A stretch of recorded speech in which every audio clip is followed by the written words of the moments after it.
¿Alguna vez te has preguntado quién fue el primer boxeador mexicano que se abrió camino en este deporte?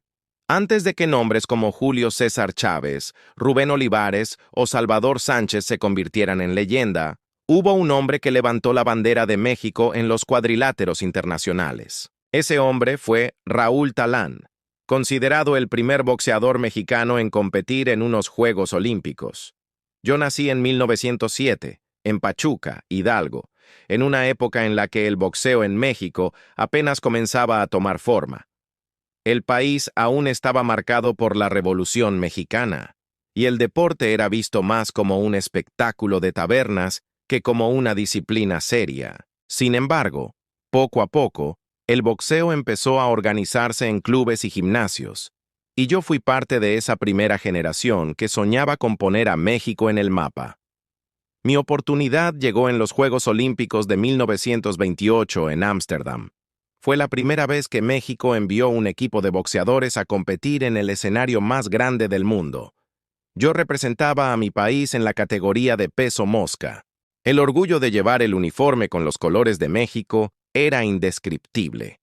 No peleaba solo por mí, sino por una nación entera que quería demostrar su fuerza y su talento. Las peleas en aquel entonces eran muy distintas a lo que hoy conocemos. El boxeo olímpico estaba lleno de reglas estrictas, con énfasis en la técnica y la puntuación, más que en el poder de nocaut.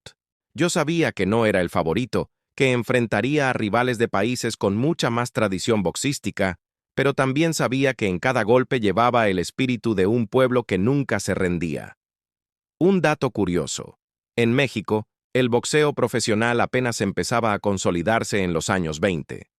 La mayoría de los jóvenes entrenábamos en gimnasios improvisados, con sacos de arena caseros y guantes desgastados.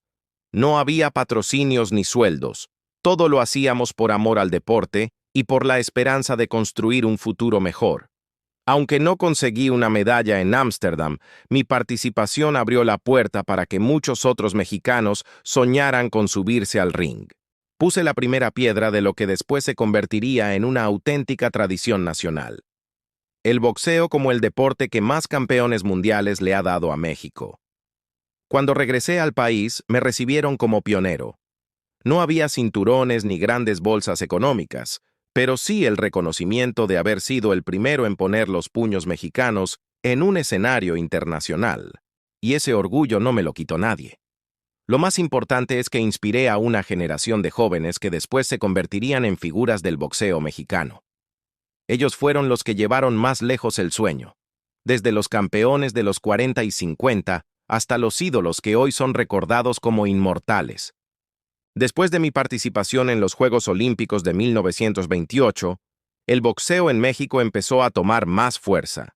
Yo, Raúl Talán, había abierto la puerta, pero sabía que otros vendrían detrás de mí para llevar este deporte a niveles que en aquel entonces parecían imposibles.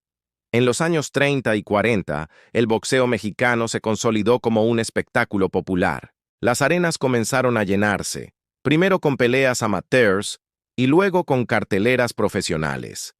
La gente encontraba en el boxeo una forma de desahogar las tensiones sociales y económicas que atravesaba el país. Ver a un joven subirse al ring y enfrentar a rivales más fuertes era, en muchos sentidos, un reflejo de la lucha diaria de los mexicanos. Uno de los primeros en destacar fue Juan Zurita, quien en 1944 se convirtió en el primer mexicano campeón mundial al conquistar el título de peso ligero de la NBA, hoy conocido como la WBBA. Zurita fue un pionero que llevó la bandera de México a Estados Unidos y demostró que los peleadores de nuestro país no solo tenían corazón, sino también la técnica para imponerse en el extranjero. Ese logro fue histórico. Hasta entonces, los campeones mundiales solían ser estadounidenses o europeos. Que un mexicano levantara un cinturón mundial en los 40 fue un antes y un después. La noticia recorrió todo el país y encendió la chispa que convertiría al boxeo en una auténtica pasión nacional. Un dato curioso es que, en aquella época, las transmisiones de radio jugaron un papel fundamental. Aunque la mayoría de los mexicanos no podían viajar a ver las peleas, la radio llevaba cada golpe, cada round, hasta los pueblos más alejados.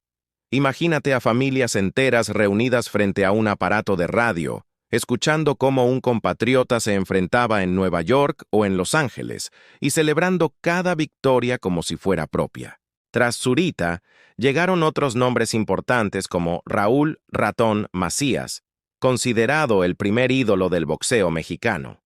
Macías, con su carisma y su estilo agresivo, no solo ganaba títulos, también llenaba arenas como la Plaza de Toros México.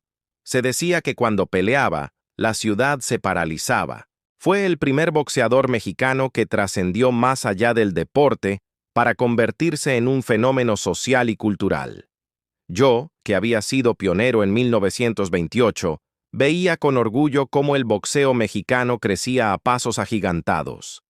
Lo que comenzó como una disciplina marginal en clubes y gimnasios improvisados, ahora era un deporte capaz de unir a todo un país. Para finales de los 50 y 60, México ya era reconocido como una cantera inagotable de talento. Campeones como Vicente Saldívar, Rubén Púas Olivares y José Ángel Mantequilla Nápoles, aunque este último nació en Cuba, se hizo grande en México, consolidaron la reputación de nuestro país como potencia mundial.